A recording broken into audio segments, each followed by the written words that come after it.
Estamos dando início a mais uma conversa. Vamos dar continuidade ao que estávamos falando no outro vídeo. Eu estou aqui novamente com os meus amigos. Fala aí, Ângelo. Fala, Wendel. Como é que vocês estão? Pode Salve, ir. galerinha. É isso aí, rapaz, isso aí. Vamos que vamos então dar sequência à nossa conversa. No vídeo passado a gente conversou por 1 hora e pouquinho sobre a dor dos desigrejados, não é? Sobre esse fenômeno que tem crescido a cada dia. Eu lembro que eu usei os dados do IBGE de 2022 e hoje o número está bem maior, né? Provavelmente tá quase o dobro do que foi dito. Eu até marquei aqui.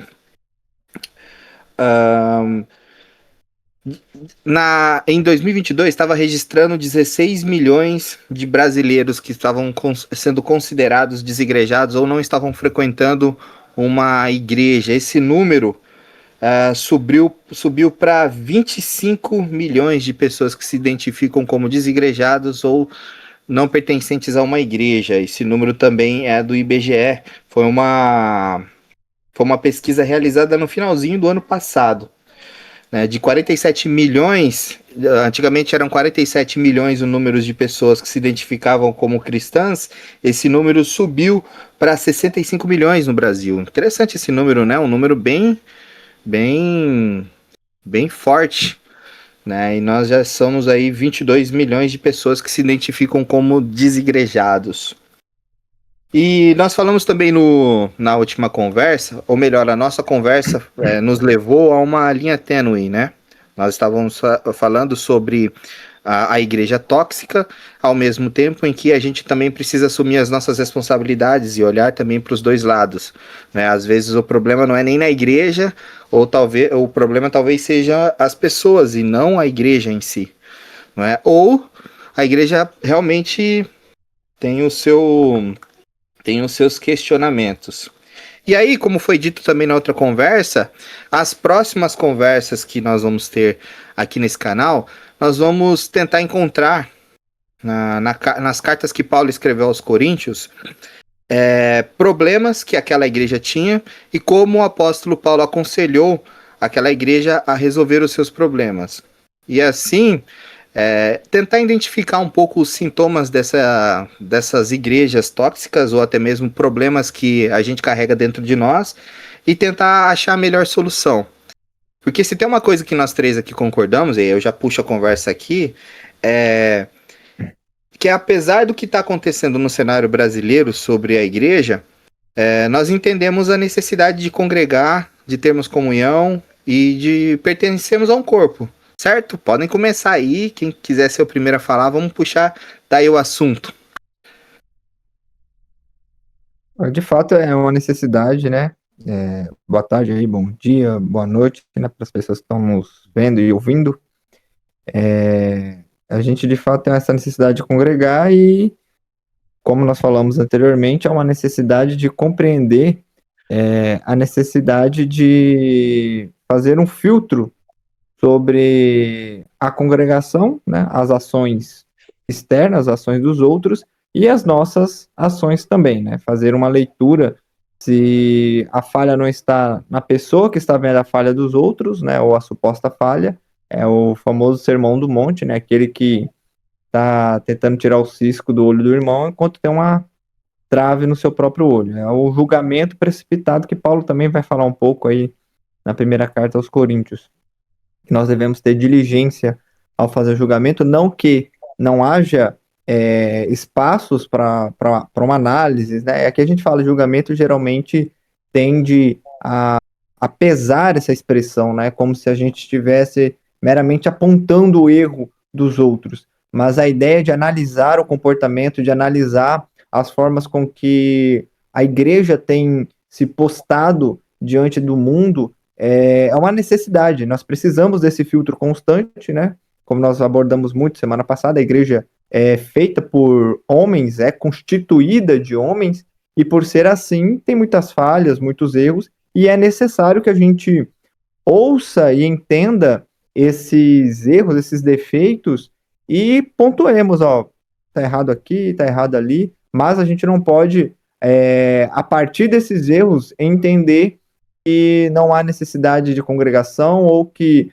a ação congregacional ela é frustrante, ela é desnecessária ou ela é mais prejudicial do que uma vida solitária sem comunhão com a igreja, né? É claro que existem, mais uma vez aí fazendo as considerações, existem é, é, ministérios que deixaram de ser igrejas e passaram a ser empresas ou que já cresceram como empresas, e aí as pessoas precisam ter maturidade para fazer esse julgamento, né, essa análise de cada caso.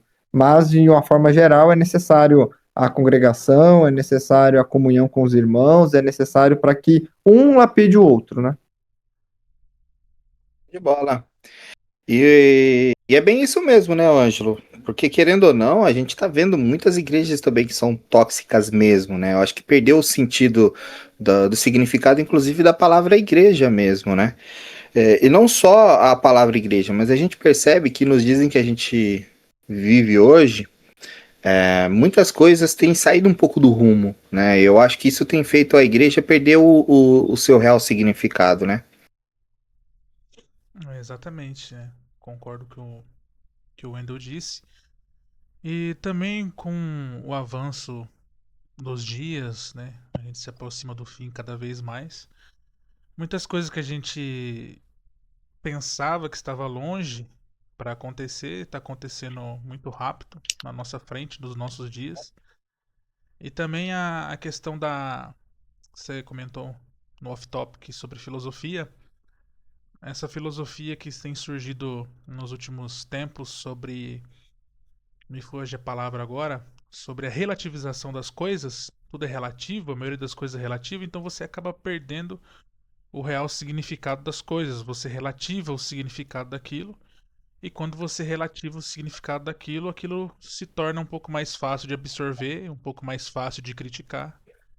Então, quando nós falamos que muitos pastores são coronéis da fé, você relativiza a palavra igreja, você relativiza a palavra pastor, relativiza coronel e ele se torna o manda-chuva da igreja, literalmente, né? Como a gente falou no último. Até acho que foi eu que comentei no último vídeo, que tudo fica a cargo do pastor, em cima do pastor, né? A responsabilidade aumenta. E também, aumentando a responsabilidade dele, aumenta também o seu poder dentro da comunidade, dentro da igreja. E ali ele acaba deixando de ser um pastor que cuida das ovelhas de Cristo e acaba se tornando um verdadeiro déspota, né? Um ditador ali dentro. E você acaba relativizando a função do pastor, a sua responsabilidade, o seu cuidado, e é onde a gente vê acontece, né? Onde a igreja se torna empresa, como o Wendel bem colocou, né? Ou ao longo do tempo, ou ela já nasce, né, com esse objetivo, né, empresarial, e é o que vemos que acontece basicamente, né? Tava até lembrando de onde eu morava, né, em Cosmópolis. Vocês lembram ali na avenida principal, onde chegar na minha casa, acho que num percurso de 2 km tinha mais de 7 igrejas. Hum. Então, O pessoal até brincava, né, Ângelo? Cosmópolis, o que mais tem por aqui é igreja e bar. exatamente, Uma cara. mesma rua Igreja e que tem bar. 3 bares, também possui 3 igrejas. Exatamente. O lado bom é que o evangelho, de certa maneira, está sendo pregado. E Sim. o lado bom disso é que quem é para ser salvo vai ser salvo, né? Hum. Quem é para ser salvo vai ser salvo. E também o lado mal disso é que muitas vezes tem esse déspotas, né? A gente pensa só em igreja grande, mas em igrejas pequenas também tem. Assim como em igreja grande tem bons pastores, em igrejas pequenas também tem bons pastores, né? É igual desde a gente deixou muito claro no último vídeo que a gente não vai falar só a parte ruim disso, mas vamos falar também da parte boa disso, né? E querendo ou não, o tempo é esse tempo que nós vivemos do fim é onde, pelo menos aqui no Ocidente, o evangelho está sendo pregado cada vez mais, cada dia mais. Mesmo que muitas vezes seja um evangelho distorcido, mutilado, deficiente, mas a centralidade ali, que querendo ou não as pessoas tentam, muitas vezes os falsos pastores tirar, que é Cristo, a pessoa com a Bíblia na mão acaba esbarrando no verbo vivo e muitas vezes desperta e sai dela, né? Certo, é isso aí. E quando nós olhamos, por exemplo, para a igreja aos Coríntios, e aqui já entrando no nosso assunto, para a gente já começar a esquentar os motores, a gente consegue analisar já logo nos primeiros capítulos que era uma igreja que estava à beira de um colapso tóxico. Aí a gente pode colocar dos dois lados, tanto individual quanto, entre aspas, no grupo, né, na comunidade em si. Haviam muitos problemas lá que a igreja estava prestes a um colapso ali tóxico mesmo. Estava para se tornar uma igreja extremamente perigosa, se nós analisarmos com o que nós já estamos falando desde o vídeo passado. Mas eu acho interessante, Ângelo, antes mesmo da gente entrar nos capítulos, fala para nós aí, dá uma pincelada aí no conteúdo histórico dessa carta. Então, né? Todo texto, seja ele escrito ou na linguagem de filme, foto, em questões de datação, né? Tudo é fruto do seu tempo, né? Então, para que seja feita uma boa exegese, a gente precisa entender o contexto e o tempo em que Paulo escreveu isso, né? Assim como o Brasil é um país extremamente gigante, continental, a Assembleia de Deus aqui do Sul é diferente da Assembleia de Deus do Sudeste, que é diferente da Assembleia de Deus do Centro-Oeste, assim sucessivamente, porque cada região tem sua cultura, sua particularidade e sua cultura geral, seja ela secular, que a gente diz, né? Ou seja ela cultural dentro da própria igreja, né? Uhum. E a cidade de Corinto, como a gente já sabe, né? Uma cidade grega, uma cidade portuária. E como nós temos os santos das cidades, né? Também Corinto não seria diferente, tem os seus patronos. A gente sabe que o patrono principal era Afrodite, a deusa da beleza e do amor. Mas também, como era uma cidade portuária, nós tínhamos Poseidon como também um dos patronos, né? Para proteger os portos. Também tínhamos Apolo, que é muito comum também nas cidades gregas, né? O deus do sol. E também, não menos importante, mas um deus um pouco menos citado, falado ou conhecido, que é Asclépio, filho de Apolo também, se eu não me engano, irmão de Apolo, filho de Zeus, e era o deus da cura, né, da medicina e também da ressurreição.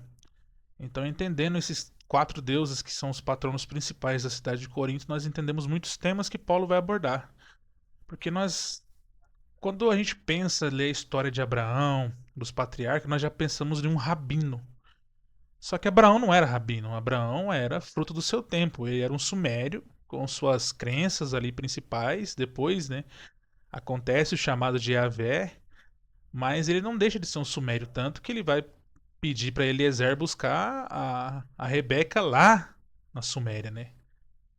Em outro, longe do outro lado do mundo, vamos dizer assim, onde ele estava.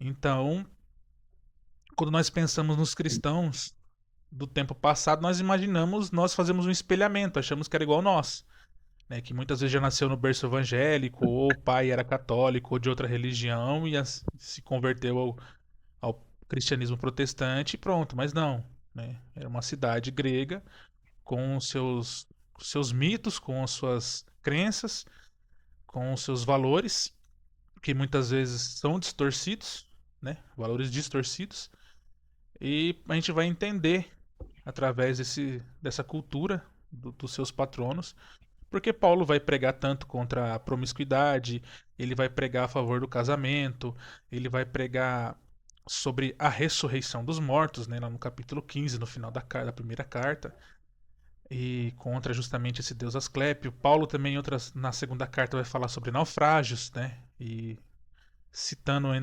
não claramente, mas citando também ali possivelmente Poseidon, né, que poderia ter tentado, né, na cultura grega tentar assassinar ele, mas não consegue. Nós temos justamente ali quando fala Apolo, né? Agora as pessoas sabem que tem esse deus, né? Vão confundir que é Apolo ali no capítulo 2 no capítulo 1 já 1 e 2 já é o deus, não, ali é o Apolo, personagem ali de Atos, né? Mas também com certeza existia essa. Muitos, penso eu, que na igreja, né, era um sinal divino, né? O nome de um Deus, né, um representante ali, se converteu ao cristianismo, né? E ali, né, a gente vai começar já com as divisões, né?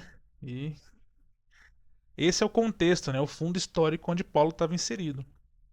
É interessante Então, você falando, né, sobre essa diversidade de deuses, e por ser uma cidade portuária, ela recebia muitos estrangeiros também, né, Ângelo?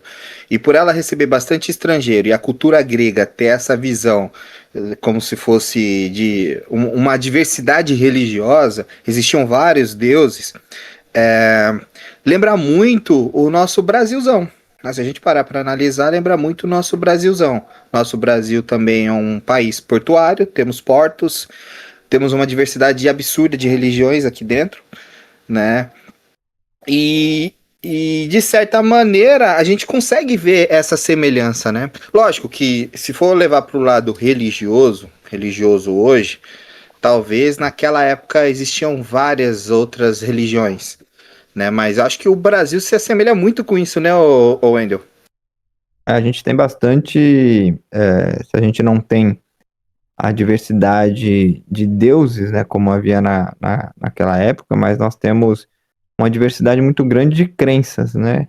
É acreditando as pessoas professando Jesus, mas sem uma identidade bíblica, sem compreender as escrituras, né? Tentando determinar o que é ou não correto, o que é ou não pecado, a partir das suas próprias experiências, e aí você tem um misticismo muito forte no Brasil, dentro das igrejas, inclusive, e fora da igreja, então, existe um movimento muito forte, místico, de uma ação, de uma espiritualidade um tanto quanto holística, né, que não se alinha com as expressões bíblicas e com essa, voltando aí às filosofias, né, com essa visão que o Ângelo pegou no início, de verdade relativa, de que tudo é relativo, uma verdade para você não é a mesma verdade para mim, com essa pegada também com relação a você não ser uma pessoa que freia ou que se coloca contra a determinada religião, você ser uma pessoa mais que eles alteraram, né, o significado da palavra tolerante. A ação de tolerar é você discordar, é você dizer que está errado, mas mesmo dizendo que está errado, mesmo você discordando, você consegue conviver muito bem com a pessoa, com o indivíduo, com aquela comunidade, né? Você consegue se assentar na mesa e tomar um café e conversar sobre outros assuntos além do assunto discordante. E a tolerância passou a ser reinterpretada do ponto de vista de que, talvez você esteja certo, talvez você realmente, a sua fé, o jeito que você pensa pode estar correto. E o cristianismo, ele é uma fé muito odiada pelos homens justamente pela sua ação exclusivista. No cristianismo não existe espaço, a possibilidade de que outro caminho possa ter surgido para a salvação dos homens. Não tem, é somente Jesus Cristo. Leitura da palavra de Deus e oração, né? Como já diz uma frase que ficou esses dias famoso, né, na internet, né? Passou de Jesus, tá errado, tá? Passou de Jesus, tá errado. Ou é Jesus ou não é nada. Qualquer outra fé está errada. Na perspectiva bíblica é assim que funciona. Imagine Elias negociando com os sacerdotes de Baal. Não tem negociação. Vocês estão errados e acabou. Agora, isso não quer dizer que a gente não respeite quem quer expressar a sua fé, a forma com quem entende o mundo. Tá ok, pode ir, não tem problema. Mas se a gente for para uma conversa espiritual, se nós formos falar da verdade religiosa ou da verdade espiritual, aí a gente, infelizmente, não pode concordar com ninguém, né? Então, dentro disso, a igreja acabou abraçando alguns comportamentos, algumas expressões de fé que não são expressões de fé cristã, que não são expressões de fé bíblica, e a gente tem uma uma mistura muito grande, né? E aí Paulo vai tratar sobre isso em 1 Coríntios, né? Quando ele vai falar, se eu não me engano, aqui no capítulo 2, que ele não tá ali para tentar, no capítulo 1, versículo 21 e 22, ele vai dizer assim: os judeus solicitam sinais, assim como os gregos procuram sabedoria, mas nós pregamos a Cristo crucificado, escândalo para judeus, insensatez para os gentios. Ou seja, os gregos querem sinais, querem milagres o tempo inteiro para confirmar a fé deles.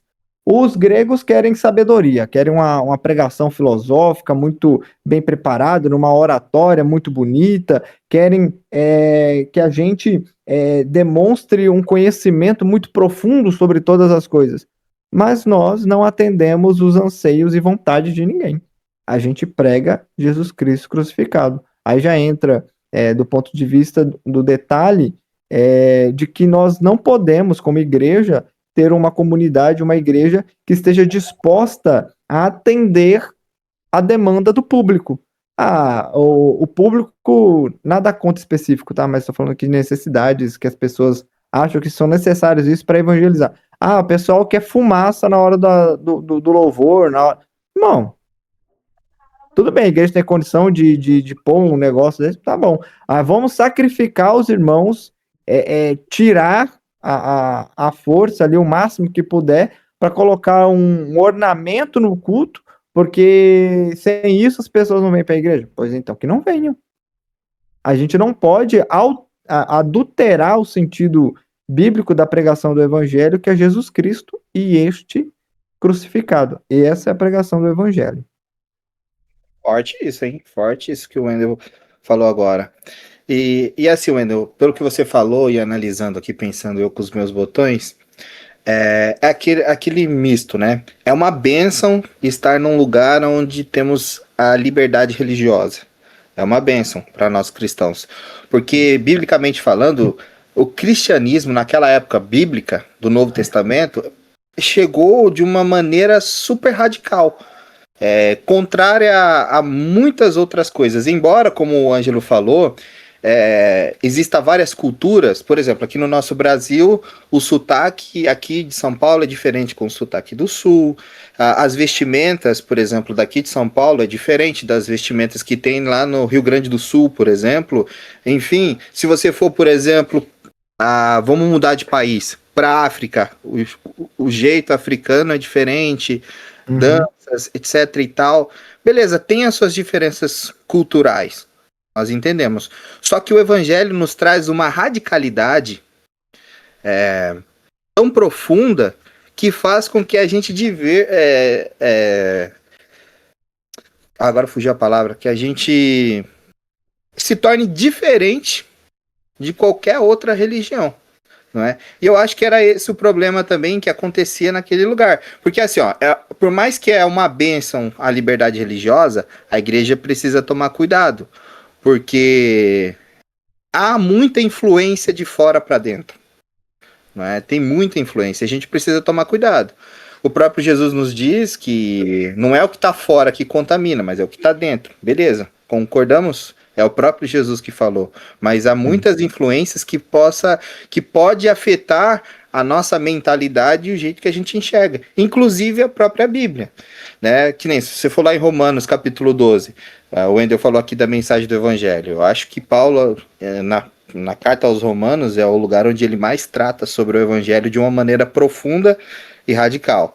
Quando você chega no capítulo 12... quando ele vai falar sobre o culto racional, na sequência ele fala, porque nós não podemos deixar que a nossa mente seja moldada com os padrões do mundo. Ele fala dessa maneira, lá no capítulo 12. Nós não podemos deixar que a nossa mente seja moldada, porque há sim como se deixar moldar pelo que vem de fora. E aí acaba acontecendo o que nós falamos aqui no início da conversa, né, Ângelo? Começa a perder o sentido para nós do que é ser igreja. A igreja perde o sentido bíblico e ganha mais um sentido natural, copiando mais política, copiando mais as outras culturas e menos Bíblia. Exatamente. Você se tornar cristão não anula e nem desfigura a cultura de onde você vive. Porém, no entanto, todavia, sendo uma cultura que não agrida os princípios bíblicos, ela vai continuar. Entende? A relativização do problema da cultura é que muitas vezes a gente vê as críticas em cima do. Hoje em dia, aqui no Brasil é proibido, né? O cara aí pegar um missionário lá e evangelizar os índios, né? Ou os povos originários, né? Como diz a cultura exige, né? Agora. Isso não pode mais falar índio. Porque vai pegar e desfigurar a cultura indígena. Só que na cultura indígena, há muito tempo atrás, né? Se nascesse gêmeos, era o bem e o mal, um teria que ser sacrificado. Se nascesse pessoa com deficiência, vamos enterrar vivo também, porque não tem como um deficiente ficar vivo no meio da floresta. Mas a cultura cristã vai e fala: não, a vida é importante. Independente se é um gêmeos, se independente se ela tem algum tipo de deficiência, ela vai continuar viva. A vida importa, a vida é mais importante. Então, sim, o cristianismo ele muda a cultura, ele se adequa à cultura, só que o grande problema do cristianismo, vamos dizer assim, colocar entre aspas, o grande problema do cristianismo é que Cristo é inegociável. E as perseguições do Império Romano começaram não porque a gente, os cristãos pararam de fraudar no juízo, é, cometer delitos no Império, pararam de roubar, pararam de mentir, assim como Paulo vai aconselhar, mas não, o cristão ele foi perseguido no Império Romano justamente por não adorar o imperador. Nós só temos um Deus e pronto. O imperador, nós vamos prestar culto ao imperador e acabou, porque Cristo, para os romanos, na visão romana e na visão grega, é só mais um Deus. Mesmo que seja loucura, mesmo que seja escândalo, é mais um Deus. Mas aí quando você mexe com a questão central, que é a adoração a um homem, né? A ação Aí é política, a questão política, né? exatamente, aí é questão política que é onde sofreu a perseguição. Então, aí é a dificuldade do cristianismo, né? Igual o Wendel falou, aí é inegociável Cristo. Cristo para nós é inegociável. Então, só que aí você falando, eu tava pensando aqui, aí já é bom que a gente gera um debatezinho aqui, né? Que nem você falou, realmente, a gente se adequa à cultura. Mas eu acho que esse se adequar à cultura, quando a igreja ela é introduzida de maneira como a Bíblia nos ensina, querendo ou não, ela acaba mudando a cultura do local onde ela está inserida. Porque, por exemplo, você estava falando de Corinto. A prostituição, por exemplo, em Corinto era algo muito natural. Por causa, inclusive, da deusa, se eu não me engano, acho que é Afrodite, né? Afrodite. Exato. Quando chega alguém e planta uma igreja em Corinto, Paulo planta uma igreja em Corinto e ele começa a ensinar, por exemplo, sobre a imoralidade naquele lugar, ele praticamente, de uma maneira radical, ele começa a mudar na cabeça daqueles que aceitam Cristo crucificado e entendem a mensagem do evangelho, ele começa a mudar a cultura local. Então, por mais que a gente se adeque à cultura, no sentido do local, musical, ou até mesmo de estilo, né? Vamos até colocar assim, ela acaba alterando a cultura por causa da potência do que é a mensagem do evangelho. E aí você pega, por exemplo, os costumes de Corinto começaram a meio que se misturar em algumas coisas da igreja.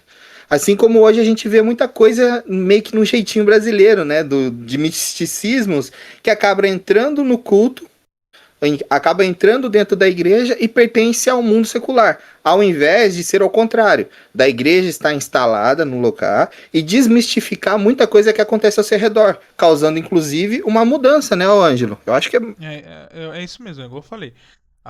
O cristão ele vai mudar a cultura desde que aquela cultura vai aceitar aquela cultura e continuar a cultura desde que aquela cultura não afete princípios cristãos, né?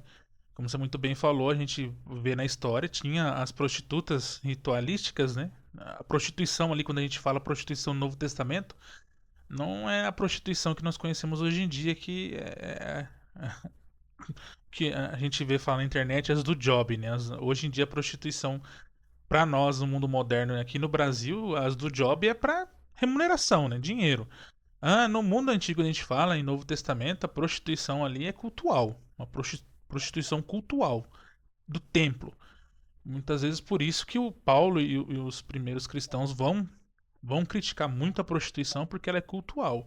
Você está fazendo um rito a outros deuses. Tanto que Paulo vai falar na carta aos Coríntios mais para frente sobre, né, que quando uma pessoa se junta, né, uma prostituta, ela se junta no corpo, né? Por isso que ele vai falar assim, vocês são do corpo de Cristo, né? Não tem como Cristo se juntar a uma prostituta. Não que Paulo está criticando a moça, mas está criticando o ritual, o culto ali, né? Tanto que aqui já no primeiro conflito aqui que Paulo vai começar a discutir com a igreja, porque a igreja estava fazendo uma coisa pior do que um culto de prostituição, né? Ele vai criticar ali o menino que estava tendo relação sexual com a mãe do seu próprio pai ali. E a igreja, igual você falou, fazendo vista grossa, né? Esposa. Ah, a esposa do pai dele. Muito provavelmente madrasta, né? Senão, se fosse mãe dele, ele estaria alguma palavra em grego, a tokos, né? Tokos em grego é mãe. Uhum. Mas ali fala a esposa do pai, então a gente entende que é a madrasta. E uma coisa bizarra que nem mesmo nos cultos pagãos, né? Ali de Corinto, mesmo a deusa principal sendo a deusa do amor e vamos dizer assim da prostituição cultural, não fazia esse tal serviço e a igreja estava fazendo e aceitando, né? Fazendo vista grossa. E Interessante. orgulhosa, né? É. Porque, Exatamente, orgulhosa. porque você vai, por exemplo, lá em Atos, né, o Wendel, quando Paulo chega ali na região grega, Éfeso. e quando ele vê os vários altares, não é em Éfeso, né? Eu acho que é ali na região, no início mesmo ali, eu não me lembro muito bem onde ele chega, onde ele vê vários altares. Pena. Atenas, muito bom, é isso aí. Quando ele chega lá, ele vê vários altares diferentes, é como se Paulo estivesse introduzindo naquela cultura. E aí ele vai olhando e a palavra de Deus diz que ele se incomoda de ver tantos altares, né? E ele tá Não só andando. ele, os filósofos antigos também reclamam de tantos ídolos em Atenas. Sim, sim. Tanto. E aí quando ele chega perto de um altar, e lá ele olha e fala, ó, o altar de Deus desconhecido. Ele pega aquela brecha e ele começa a pregar. E a pregação dele é apontar para não que todos os outros altares é como se não tivesse a mesma importância, como se fosse algo tipo à toa em comparação a esse Deus na qual o povo daquela região não conhecia. Então é como se ele tivesse se introduzido naquela cultura e a partir daquela pregação ele começa a mudar a cultura daquele local. Tanto que gera até debate, né, Wendel? As pessoas levam o apóstolo Paulo para conversar mais íntimo, né? Falam que chamam ele para um lugar separado para discutir mais sobre isso, né? E essa parte ela é interessante porque demonstra que a gente vai ver o apóstolo criticando muito, né, a questão da sabedoria em Corinto, que falando aí da parte cultural e histórica, Corinto tinha até ela era tão dada a filosofia, a oratória, a argumentação, que até falam que Paulo é fraco, né? Em oratória ele não é muito bom, segundo eles, e que Apolo era melhor na comparação ali entre os dois, e por isso que tinha essa cisão entre Paulo e Apolo, não entre eles, mas que a igreja fazia essa separação, né? Alguns, não, a gente prefere Paulo, que é mais simples, prega de uma forma mais compreensível. Apolo já prega de uma forma mais parecida com os filósofos, né? Com muita argumentação aqui e acolá, usando as estruturas filosóficas e de oratória que a gente já conhece de outros, mas Paulo não, Paulo vem aqui, prega diferente e tal. E aí tinha essa É que divisão ali. Apolo tinha essa origem grega, né? Então, mesmo que Paulo seja estude, né, a cultura grega, né, ele não é um grego, né? Mas Apolo já vem dessa cultura, né? E aí Apolo ele se utiliza de uma estrutura cultural para pregar. Ele não está errado, né? Não, diferente de que alguém possa pensar, a disputa não era Paulo e Apolo. A questão era como a igreja olhava para Paulo e Apolo. O problema estava na comunidade, não nos pregadores nessa questão aqui. Então houve essa divisão e havia em Corinto até uma competição que, como os Jogos Olímpicos, havia competições de oratória. Quem fazia o melhor discurso, quem convencia. Então, havia na percepção daquela sociedade, que era filosófica e também era uma cidade dada muito à questão do discurso, da oratória, do convencimento a partir de um bom argumento, da estrutura das palavras. E, nesse sentido, Paulo questiona a igreja de que, olha, tudo bem, a gente usar, tanto que ele utiliza essa estrutura na carta, a gente vai ver Paulo usando isso na forma escrita, né, algumas estruturas de oratória, de argumentação, de forma de argumentar, mas isso não pode ser a base, não pode ser a coluna, né, então a gente tem hoje alguns ministérios que abraçam demais as questões culturais do país para abarcar as pessoas, se esquecendo do fundamento da fé cristã, que é Jesus. Outros ignoram por completo a cultura, a estrutura cultural e não criam um vínculo com o seu público, né? Então é necessário a gente ter esse equilíbrio, aqui já falando até um pouco mais de missologia, de missão, é preciso ter uma unidade cultural, né? Então, se, como o Ângelo falou anteriormente, se a cultura não ofende, não desacredita a fé cristã, não tem problema nenhum você aderir a ela, mas você não pode tomá-la como ferramenta exclusiva, como único meio de alcançar as pessoas. O único meio de alcançar as pessoas é através da pregação da palavra de Deus. Podendo essa pregação ser associada com a cultura, ótimo, não há problema nenhum. Agora, se a cultura for interferir nessa doutrina, então você condena a cultura e resgata essas pessoas do pecado, porque é isso, cultura que se afasta dos princípios de Deus nada mais é do que uma cultura pecaminosa, um comportamento pecaminoso que aquele povo, aquela sociedade desenvolveu com o tempo. Show de bola, rapaz. E olha que a gente nem começou ainda a entrar em Corinto, hein? Só demos uma passada histórica e a conversa já tá, para mim já tá excelente. Se você que ouviu até agora tá gostando, deixa o seu like, curta, compartilhe, manda para os seus amigos, que se Deus quiser, é o nosso intuito aqui, você será muito abençoado, seus amigos também. Então bora se aprofundar mais então nessas cartas? Vamos começar então? Bora, Ângelo. Vamos com tudo? Vamos. Certo. Bom, o Ângelo já deu aqui para nós então um contexto histórico do local. Era de fato uma cidade portuária, diversidade religiosa, uma cultura considerada até perigosa, se nós formos falar sobre a parte cultural, e Paulo planta uma igreja naquele lugar. E aí quando a gente vai para o capítulo 1, Ângelo, quando a gente analisa o que Paulo escreve a respeito daquela carta, se você vai no primeiro culto, você fica admirado, né? Você olha para aquela carta e você fala, que igreja maravilhosa. Porque se você for, por exemplo... Todos os dons. Você vai lá, por exemplo, no versículo 7 do capítulo 1, Paulo vai dizer que a igreja tinha todos os dons.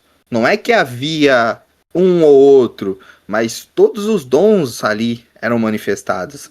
Né? Então era uma igreja... De maneira que nenhum dom vos falta. Olha só que profundidade. Era uma igreja que dom ali não faltava. Assembleiana. Pentecostal. Olha só. E só fazendo um adendo aqui. Isso eu ouvi de um pastor presidente assembleiano falando que já saudoso, já morreu já ele, que Deus... Espero que encontraram no paraíso um dia. Que Paulo não era pentecostal. A prova disso é Eutico. Se Paulo fosse pentecostal, Eutico não tinha dormido. Né, porque ele estendeu demais, irmão. Faltou puxar o paletó de Paulo ali. Ele estendeu muito, o cara acabou dormindo. Brincadeiras à parte, continue aí. Não, e dando sequência, você vê, lá era uma igreja que não faltavam dons. Aí você pega também, Wendel, era uma igreja, você vai lá no versículo... Acho que no versículo 5, o Ângelo tá com a Bíblia aberta aí, né, Ângelo? Qualquer coisa você vai me corrigindo. Lá era o lugar onde tinha os melhores teólogos, né? Ensino ali não faltava. Paulo Porque fundou a em tudo igreja. foste enriquecido nele, em toda palavra e em todo conhecimento. Olha aí. Então, Wendel, ali conhecimento não faltava, certo? Com certeza, ali a gente tinha uma estrutura,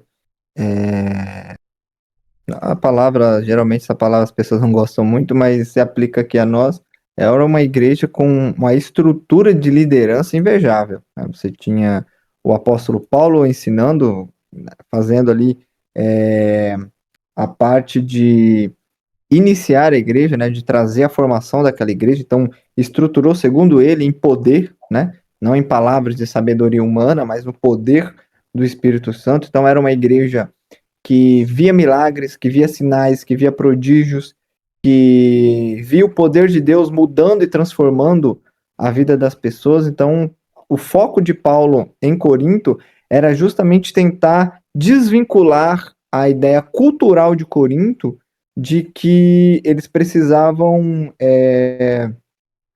ter e obter conhecimento de forma a elucidar os problemas da vida, enquanto se negligenciava a comunhão e a intimidade com Deus. Então, Paulo tenta desassociar, né, essa visão que depois a gente acaba, a história da igreja, a gente vai ver que o gnosticismo começa a pegar muito forte nessa questão de sabedoria, de conhecimento e tal. Outro dia a gente pode abordar esses assuntos.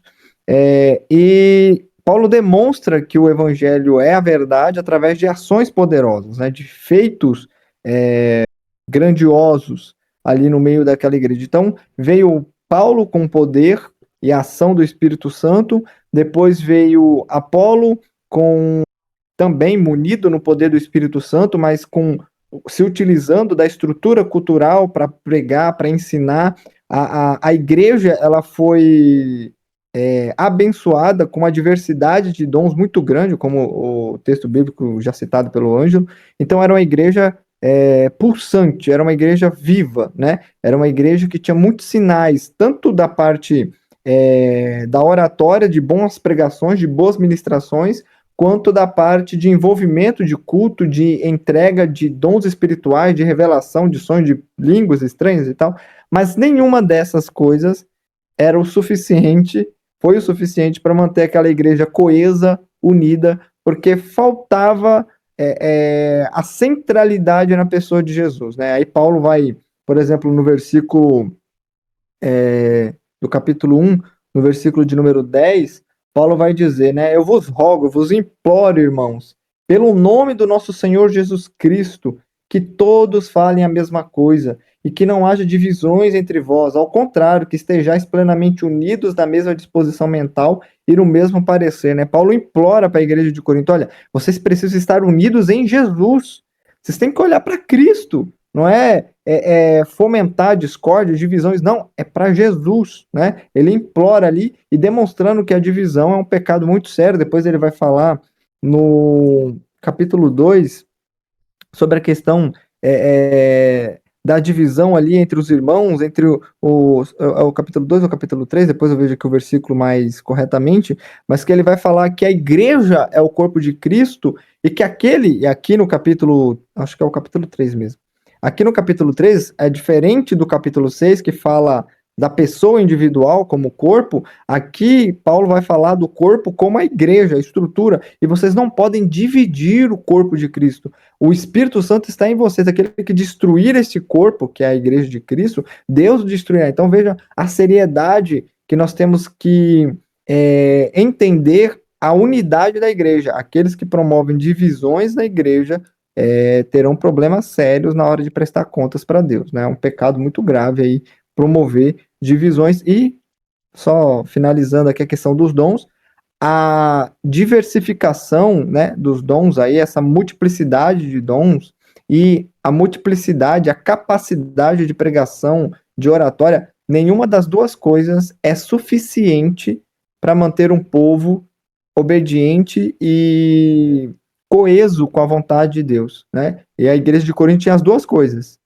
Tinha tanto os dons quanto pregações extraordinárias, ministrações bíblicas focadas com incremento, né? Aí, com Apolo incrementando com a sabedoria da estrutura da oratória, mas nada disso servia ali como base para que a igreja de Corinto fosse unida e que fosse uma igreja louvável. Pelo contrário, como a gente vai ver, é uma igreja extremamente problemática e provavelmente nenhum pastor gostaria de ser pastor da igreja de Corinto hoje em dia. E outra, só um adendo também, você falou você deu a introduçãozinha rápida no capítulo 3. No próprio capítulo 3, Paulo vai criticar os irmãos de Corinto porque eles são carnais.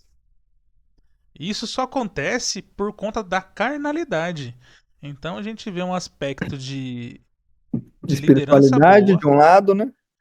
Exatamente, liderança boa, espiritualidade, dons em abundância, não faltando nenhum, só que ainda eram carnais.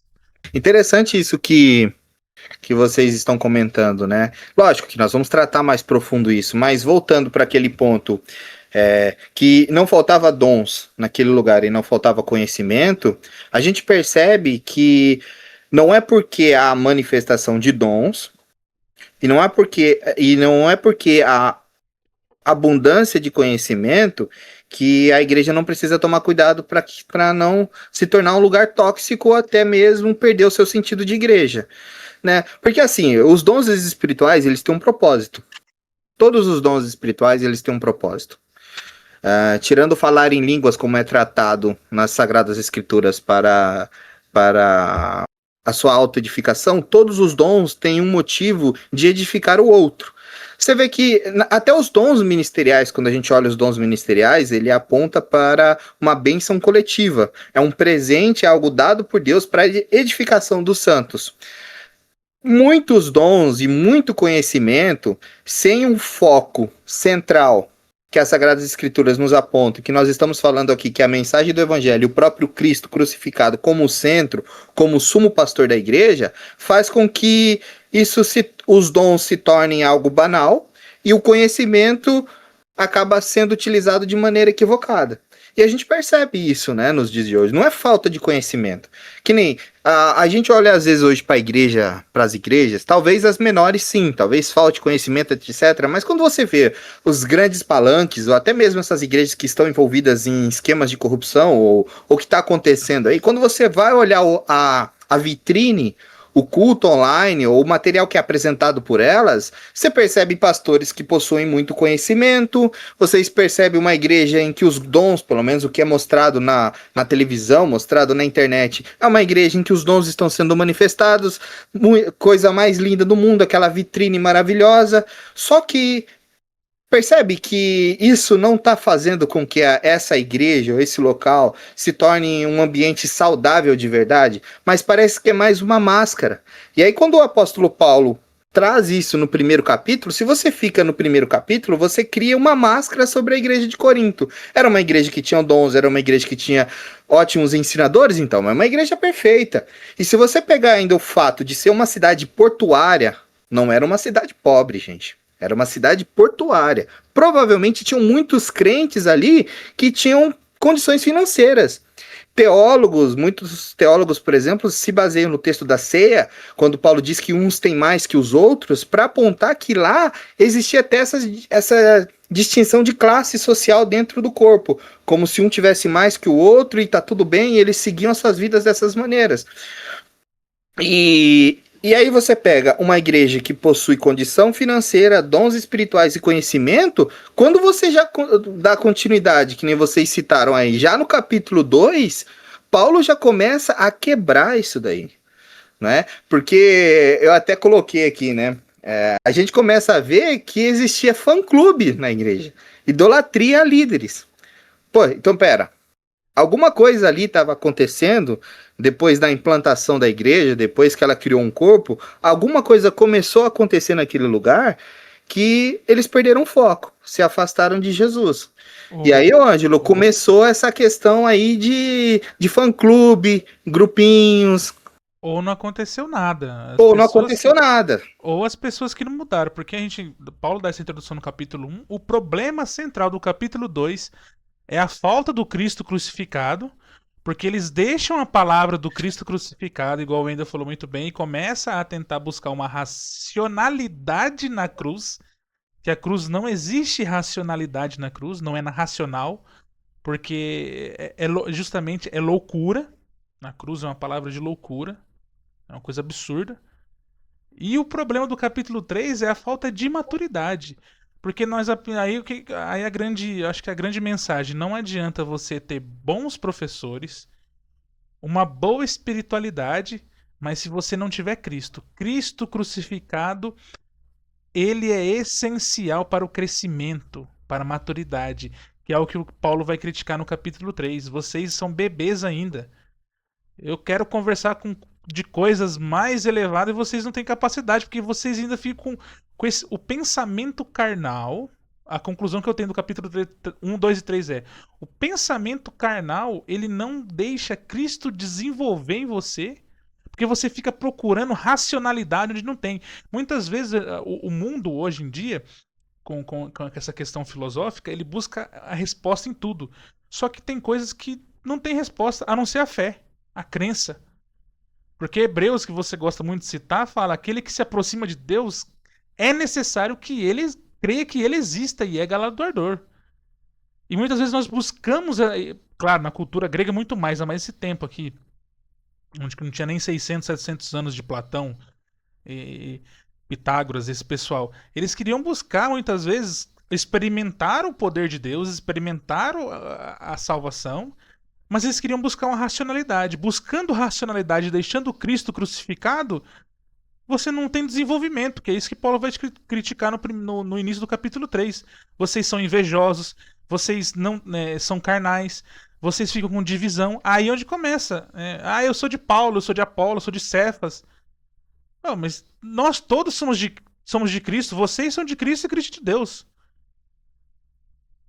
Havia uma cultura, né, também na estrutura da oratória em Corinto e de um modo geral na cultura grega, né, que o ministro, ele tinha, o orador, né, aquele que estava trazendo o ensino, ele tinha que ter uma certa pompa, um certo glamour em ministrar e uma postura um pouco até altiva, né? Ele tinha que estar ali demonstrando que ele era o mestre e que os outros que estavam ali eram pessoas que necessitavam da sabedoria que ele possuía. Aí vem Paulo, no versículo 3 do capítulo 2, e diz: eu estive entre vocês em fraqueza, temor e grande temor.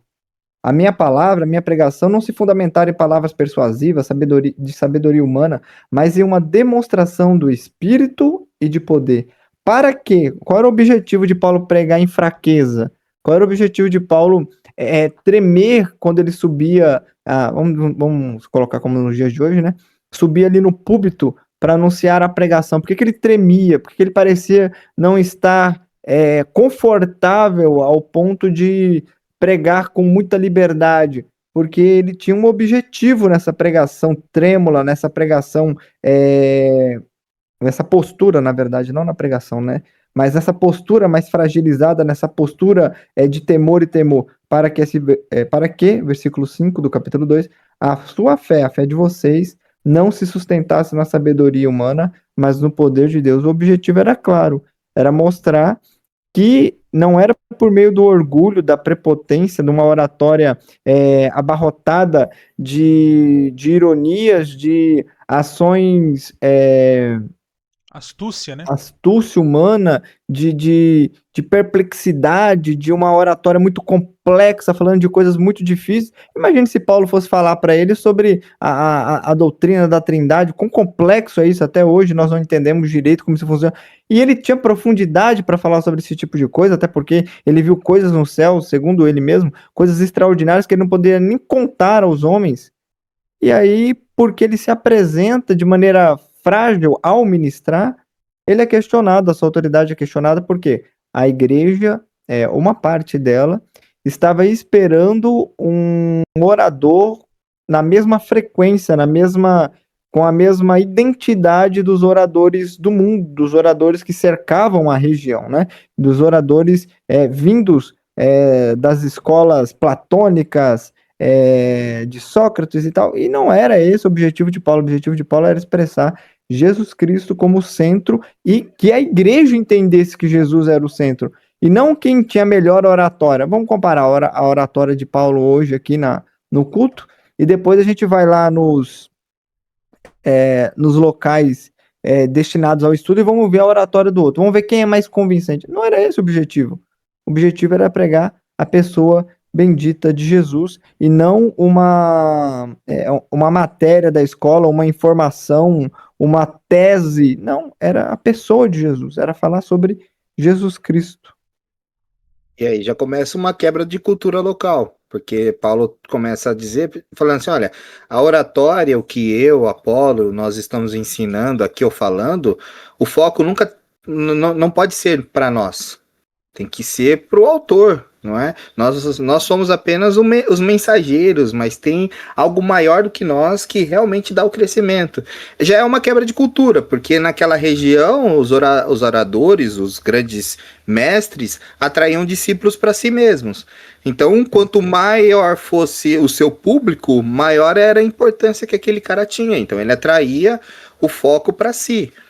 E a gente percebe que nos dias de hoje,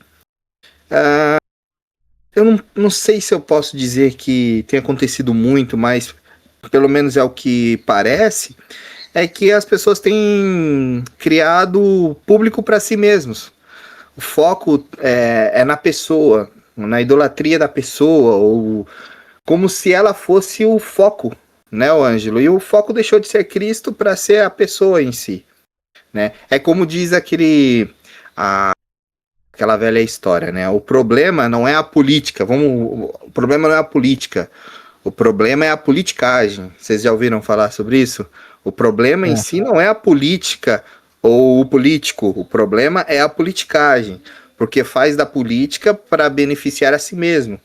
Aí você vai na religião, eu nem sei se essa palavra pode ser usada para isso, a religiosidade, mas muitas pessoas se utilizam da religião para beneficiar a si mesmos.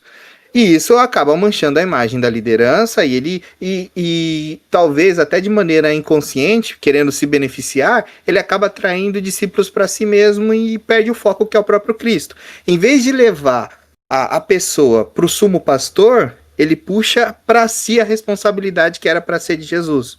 E isso acaba atrapalhando, não é? Acaba criando, querendo ou não, né, Ângelo, uma idolatria em volta da pessoa, né? Porque, vamos supor, os dons espirituais, ao invés de ser usado para abençoar a igreja, o camarada utiliza para aumentar o seu nível de importância.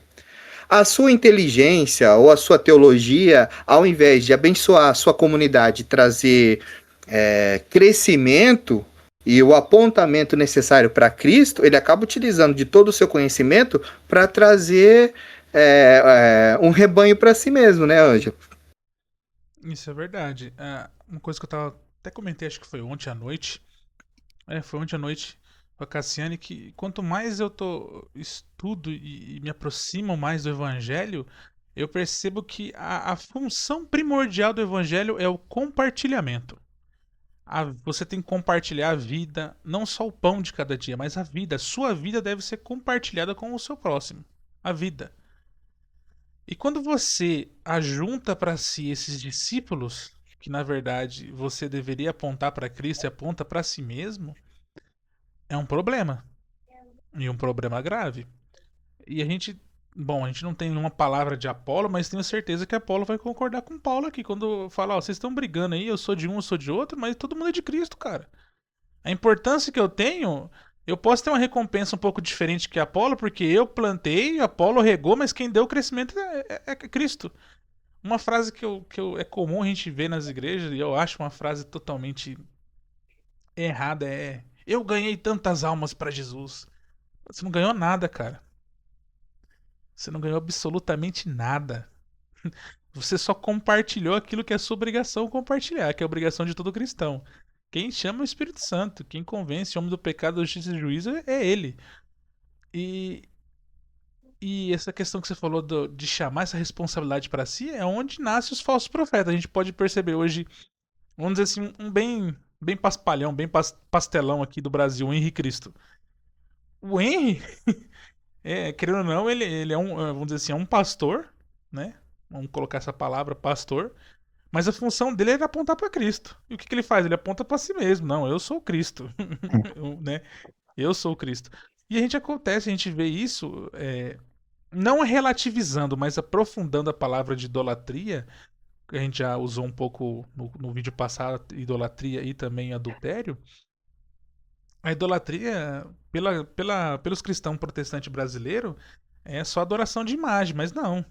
Idolatria é tudo aquilo que se coloca no seu coração no lugar de Deus. E quantos líderes que a gente não coloca no coração?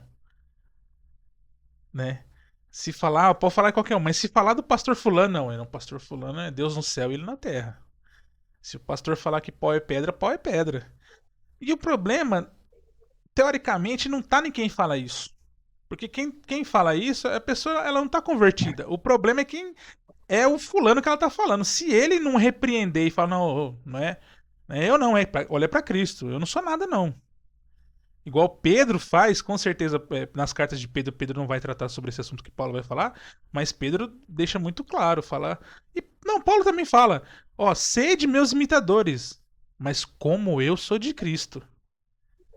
E aí Então ele Paulo chama uma responsabilidade absurda pra si mesmo. chama, mas ele aponta. O problema é Sim, quando a pessoa só chama e não aponta. Paulo não. chamou e apontou. E eu falo assim, ele chama a responsabilidade pra si no sentido de que é o meu dever ser o máximo parecido com Cristo porque as pessoas estão olhando pra mim. Se elas não reconhecerem Cristo em mim, é um trabalho perdido. É algo em vão, né? Exatamente. O Wendel, que já mexeu acho que de nós três aqui, já mexeu com mais pessoas de igreja, assim, relativamente com igreja. E se a pessoa não apontar pra Cristo, acaba virando idolatria. Porque muitas vezes somos nós que vamos lá, ajudamos a pessoa, acolhemos, recolhemos do lugar, damos ajuda, damos amparo, damos lugar. E se nós não apontarmos pra Cristo, se nós não apontarmos pra Cristo, nós viramos o objeto de idolatria daquela pessoa. Nós viramos objeto de adoração daquela pessoa. É Então isso, isso é muito sério, né? É muito sério. E cabe a nós que estamos ajudando, sermos convertidos a falar: ó, você tá olhando pra mim, mas eu, igual Paulo, eu sou imitador de Cristo. Então, se você não consegue olhar pra Cristo e imitá-lo, olha pra mim. Aí quando você começar a crescer, você olha só pra ele. Você deixa de olhar pra mim. Saindo um pouquinho de Corinto, é o que aconteceu com o próprio apóstolo Pedro, né, o Wendel? Chegou a um ponto das pessoas verem que a sombra do apóstolo estavam curando e já estavam querendo começar a endeusar o cara. A ponto dele fala, gente, para, não sou eu não tô fazendo nada disso. O foco aqui não pode ser eu, o foco aqui é Cristo. Só te interrompendo, quando você começou a falar de Paulo em outra cidade, eu lembrei de Éfeso, porque quando acho que é Paulo e Silas chegam em Éfeso e faz milagre, o sacerdote da cidade pula na frente e fala: estamos aqui, Zeus e. Esqueci o nome do outro deus, Hermes. Daí Paulo, não, somos só apóstolos. Somos só apóstolos. Júpiter e Urano, né? Eu que coloquei o nome grego aqui dos deuses. É bem isso mesmo. E esse é o perigo, né, Wendel? Porque assim, ó, eu tô usando a palavra religiosidade, mas, gente, talvez não é isso que significa essa palavra. Eu só tô usando de referência para fazer esse sinônimo de politicagem. Essa conexão. Porque a politicagem a gente sabe que é utilizar da política para beneficiar a si mesmo. Religiosidade, eu acho que essa palavra nem exista para esse propósito. Eu estou colocando para usar de comparação. Essa religiosidade acaba se tornando perigosa, né, Wendel? Por quê? Porque as pessoas começam a utilizar da própria Sagradas Escrituras, ou seja, o seu conhecimento, para ferir princípios, inclusive bíblicos. Então começa a utilizar palavras de maneira equivocada, como por exemplo, unção, eu sou ungido, então você não pode tocar no ungido, você não pode falar nada contra mim, eu sou o cara da unção, eu sou o homem da unção, a mensagem está sobre mim, eu que tenho chamado, eu que tenho foco, Deus falou, foi comigo. E são coisas que as pessoas às vezes tiram da própria Sagrada Escritura para beneficiar a si mesmo. E antes que o Endo fala, isso é espírito do anticristo, que seja repreendido. Se você conhece uma pessoa que fala essas frases, eu sou ungido, só eu que tenho a palavra, isso é espírito do anticristo, porque anticristo não é só aquele que se opõe, mas aquele que se coloca no lugar de Cristo. Exatamente. Coloca-se como um mediador. É o lugar de Cristo, não. Deus não falou comigo, então não vai ser. Pastor, você não vai casar com essa pessoa. E começa a mexer em coisas fúteis, como quer decidir que a própria Sagrada Escrituras não fala que é o dever da liderança. Interferir em quem que a pessoa pode ou não pode casar, onde ela deve ou não deve congregar, o foco deveria ser o Cristo crucificado, a mensagem do Evangelho e o apontamento para Cristo. Toda a alteração na vida da pessoa, a igreja que possui a fé correta e faz o apontamento para Cristo, confia que é o próprio Espírito Santo que muda a pessoa. Não é o camarada na base da força que faz essa mudança, mas é o Espírito que muda.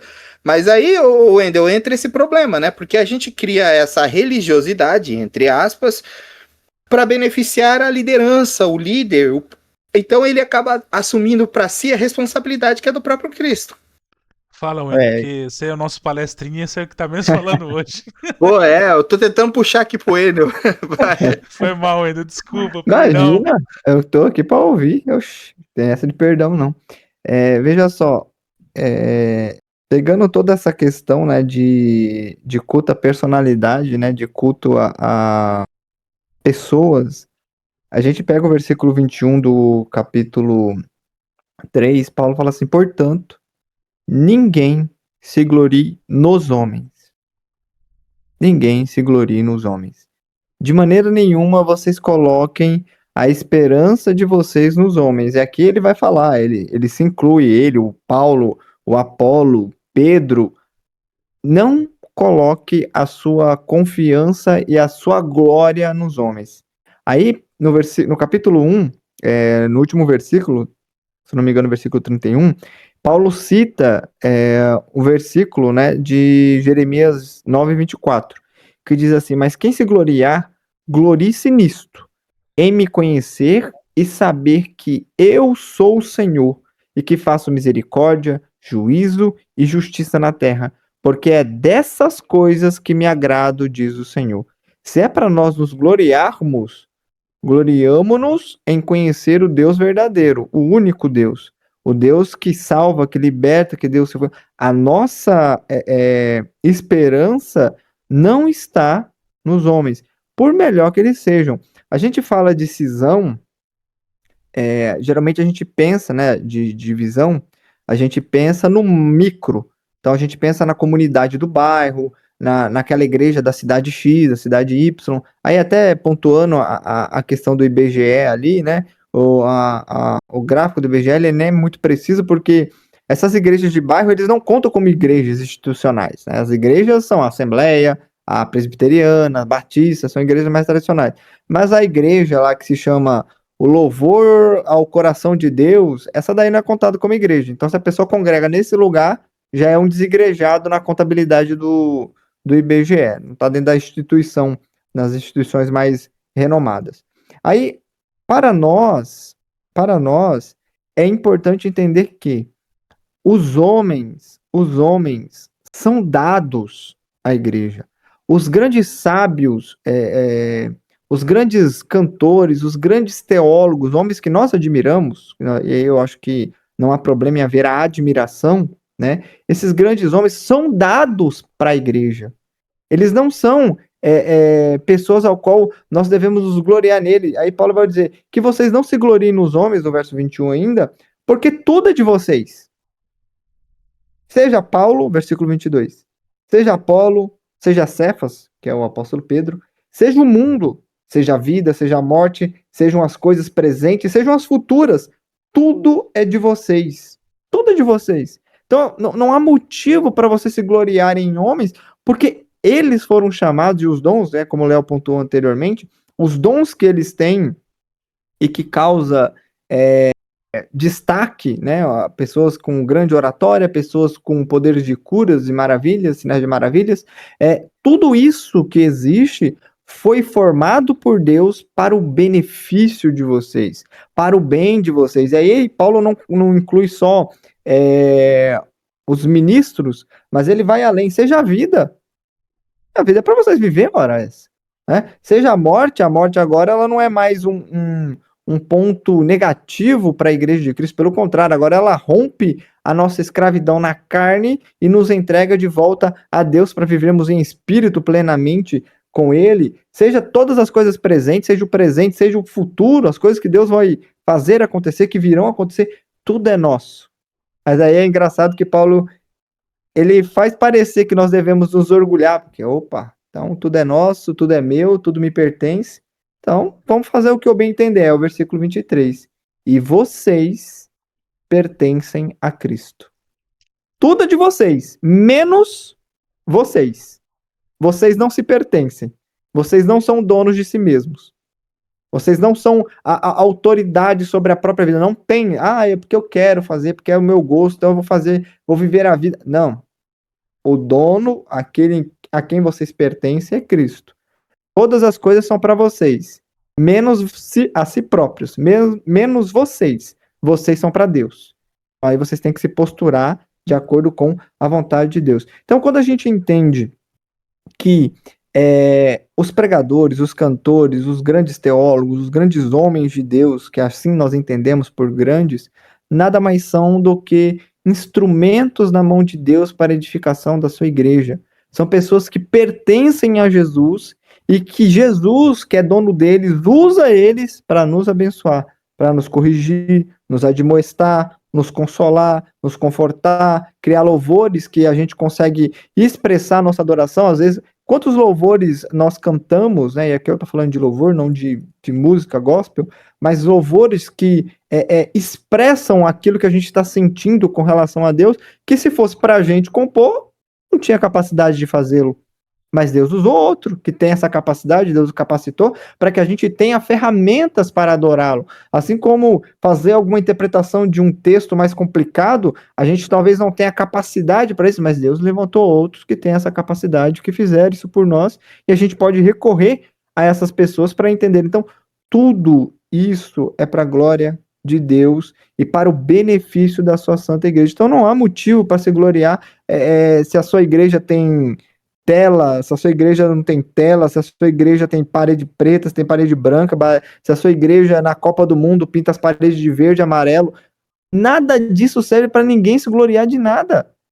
Tudo é para a glória de Deus e que nós entendamos isso, e a partir daí, essas divisões por causa de personalidades, elas vão se ruindo. E se você ainda não se decepcionou com a personalidade, a pessoa que você tem essa tão grande confiança, é só você não conviver muito com ele, porque se você passar a conviver, você vai se decepcionar. Como diz um ditado, nunca conheça os seus heróis. E aí a gente entra naquilo que nós estávamos falando, né? O intuito dessas nossas conversas é para que você realmente tenha essa maturidade, entenda. Que nem o Wendel falou ali, e tudo bem, nós estamos falando da liderança, mas o que o Wendel falou para nós aqui parte de um princípio universal para todos os membros da igreja, todo mundo.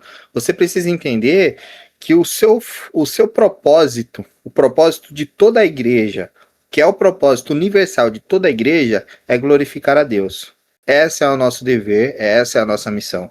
Porque tudo é para Ele, tudo é por Ele, tudo é para a glória dEle. Nós, como igreja, nós pertencemos a Ele, nós somos dele. Tudo que nós somos é para glorificá-lo, precisa ser para glorificá-lo. E aí você cria, partindo disto, você consegue, por exemplo, se blindar quando você percebe que a liderança do lugar onde você está, ou até mesmo você, como um diagnóstico, começa a perceber aonde você está falhando e onde sua liderança está falhando, e aí você tem a oportunidade de se corrigir ou exato, de crescer. E até mesmo levar ao entendimento da liderança, falar com o seu líder. Lógico, aqui a gente está falando das megas igrejas, mas talvez isso está acontecendo também numa igreja pequena. Aqui nós não estamos falando de números, nós estamos falando dos problemas que às vezes acabam nos afetando. Mas focando na cura, a cura vai ser... Eu acho que tudo que nós vamos falar aqui nas próximas conversas, etc., nós vamos chegar nesse mesmo foco, né? Precisa voltar para Jesus. Precisa voltar a apontar para Jesus. O foco precisa ser o nosso Senhor Jesus. Nós precisamos copiar a Jesus, procurar ser o máximo parecido com Jesus. Porque nem nós estávamos falando do apóstolo Paulo, né? Para ele chegar a dizer, sejam meus imitadores, é porque ele está constantemente procurando a imitar a Jesus. E aqui, Procurar ser como Jesus não quer dizer que você vai ser perfeito ou que o líder vai ser perfeito, mas é que ele está constantemente em evolução, querendo se aproximar o máximo possível do nosso Cristo, do nosso Senhor. Não é? Então, tudo bem, nós estamos falando aqui da liderança tóxica, mas talvez você é um membro que você já é tóxico também. E provavelmente, se você chegar na liderança, você vai fazer errado também, porque você não entendeu que a sua fé não é para que você se torne algo na humanidade. Não é para apontar para você, para fazer com que você cresça. Não é esse o foco. É que você foi salvo pela graça e o seu dever de ser salvo pela graça é apontar o Cristo que te salvou. A nossa missão é essa. O apóstolo Pedro diz, né, que nós somos uma nação santa e um sacerdócio real, e ali ele não está dizendo para a liderança, que são os líderes que são o sacerdócio real de Cristo, mas ele está dizendo que a igreja é o sacerdócio real de Cristo. E toda a liderança que cresce dentro desse corpo da igreja, dentro desse sacerdócio, ele precisa voltar para as Sagradas Escrituras, entendendo que todo chamado e todo ministério que é apontado nas Escrituras tem um único objetivo, que é o crescimento dos santos, inclusive para ele mesmo. Né, Ângelo? Porque senão acaba acontecendo o que nós estamos falando aqui. Acaba adoecendo a pessoa, a liderança acaba sendo ou se tornando uma liderança doentia também, e a igreja se torna um ambiente tóxico. E aí, infelizmente, o que está acontecendo nos dias de hoje é que, inclusive, até a palavra igreja está sendo difícil utilizar, porque hoje em dia, quando se fala igreja, a pessoa já liga o farol de alerta, já, né, porque não, se está falando de igreja, está falando dessas igrejas ruins que está acontecendo, e aí volta no início da nossa conversa, o sentido de igreja perde o seu significado, né, perde o foco do que deveria ser igreja, o corpo perde o sentido, não é? E aí os ministérios também perdem um sentido, né? Eu tava vendo uma publicação, né, um Reels, um vídeo, uma moça tava falando sobre questões de relacionamento e tal, comportamento psicológico, e ela falou sobre a questão da maturidade, né, e ela falou uma coisa que me pegou bastante, que é, maturidade, ela não vem com o tempo, né, não é algo que vem com o tempo, maturidade é uma questão de escolha. Porque se fosse uma questão de vir com o tempo, todas as pessoas com determinada idade já seriam maduras. E a gente tem aí uma chuva de número gigantesco de pessoas que não atingiram a maturidade mesmo, já com idades bem avançadas. Então, as pessoas precisam querer amadurecer. E um dos pontos de querer amadurecer é, primeira coisa, você precisa fazer uma autoanálise, enxergar os próprios erros, enxergar os próprios pecados, aqui estão falando de fé, né? Então enxergar os próprios pecados, para depois disso você começar a olhar os pormenores da vida alheia.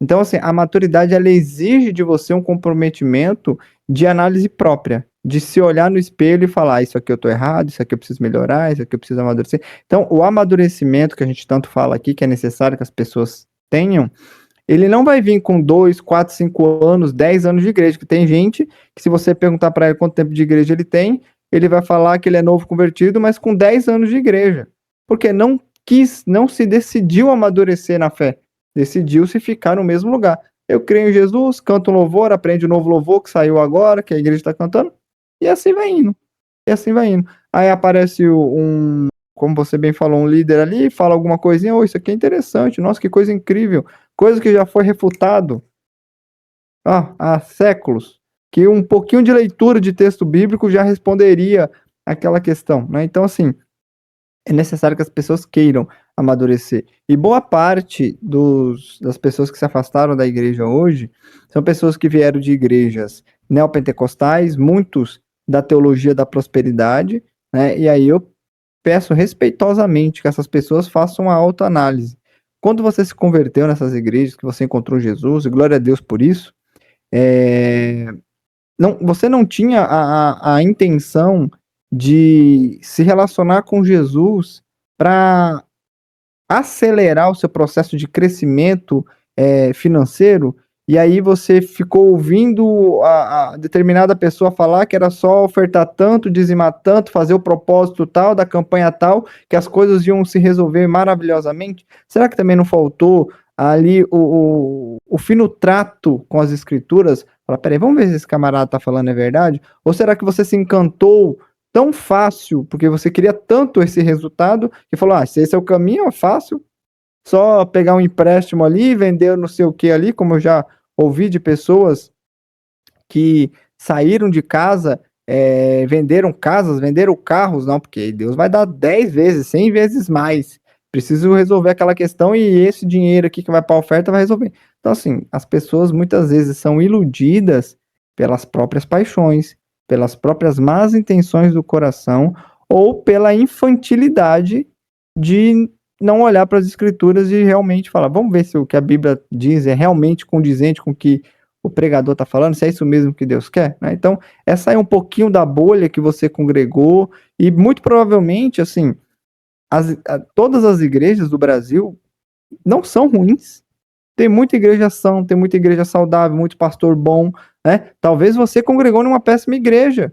É como eu vi um professor falando ontem, talvez a igreja que você congregou, eu nunca entraria para congregar, talvez por falta de conhecimento no início, né? A gente aceita Jesus onde estão pregando Jesus, mas o problema tenha sido o local que você escolheu para manter a ação de congregar e a falta de busca ali do conhecimento. É isso aí. É isso aí. Glória a Deus, rapaz.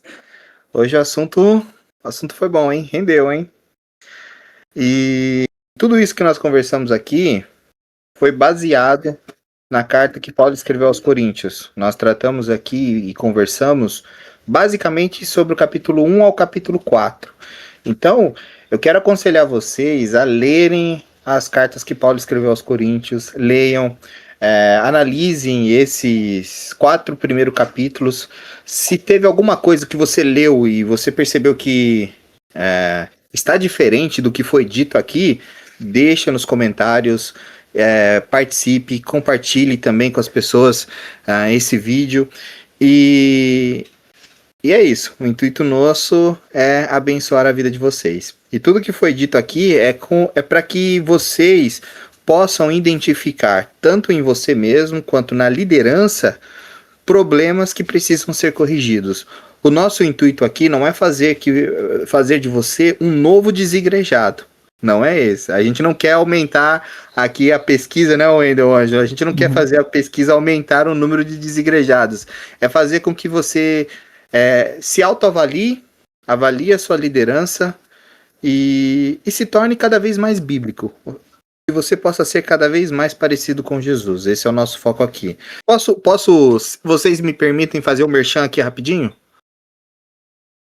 Se você tem interesse de conhecer um pouquinho mais das Sagradas Escrituras, se você quer se aprofundar nela de uma maneira simples, nós temos um grupo em que a gente estuda os livros da Bíblia de uma maneira simplificada. Logicamente que não é uma escola teológica, mas se você quiser ter um ponto de partida,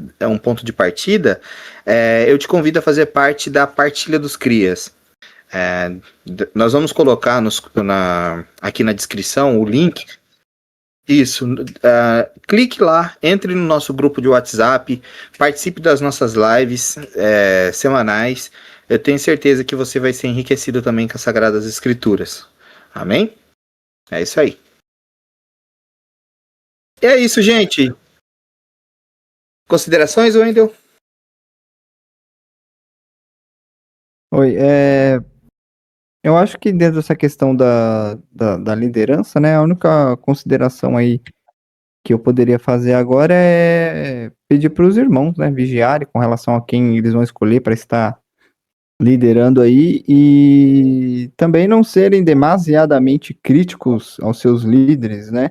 Às vezes você está numa determinada igreja e o pastor ele é simples, né? Não tem a oratória, né, como Apolo tinha, não tem o conhecimento teológico de Paulo, mas, segundo Paulo, a maior exigência ali no capítulo 4, versículo 2, que um ministro do reino tem que estar de acordo, é que, além disso, que se exige dos dispenseiros é que cada um seja encontrado fiel. Se você congrega numa igreja que o seu pastor serve a Deus, ele ama a Deus, e existe a possibilidade dele ser uma pessoa que ouve conselhos, que se enxerga como homem, como pecador, como alguém que falha, né? Aí fica a dica aos líderes que podem estar nos ouvindo aí também. Receba conselhos dos irmãos, tá? A gente precisa um dos outros, precisa nos unir aí e ouvir o que as pessoas falam. Às vezes o irmão tem um conselho, uma visão que você não teve, justamente porque a gente não é uma ilha, né? Nós precisamos uns dos outros e essas pessoas que Deus colocou aí para você estar cuidando, auxiliando, elas também podem ser instrumentos de Deus para te dar orientação, né?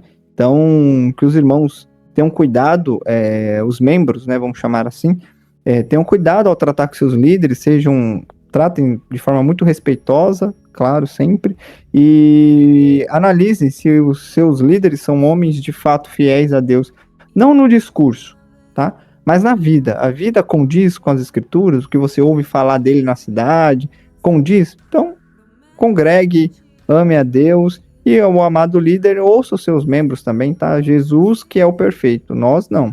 Então o Senhor vai pregar, o Senhor vai ministrar, ouça um pouco o que os irmãos querem dizer. E mais uma dica aí, tem homens de Deus muito centrados com relação à intimidade com Deus, mas que às vezes na hora de trazer a palavra foca demais na experiência própria. Amado, foca um pouco nas escrituras, né? Um pouco não, assim, bastante mesmo. Olha para o texto bíblico que fala de Jesus.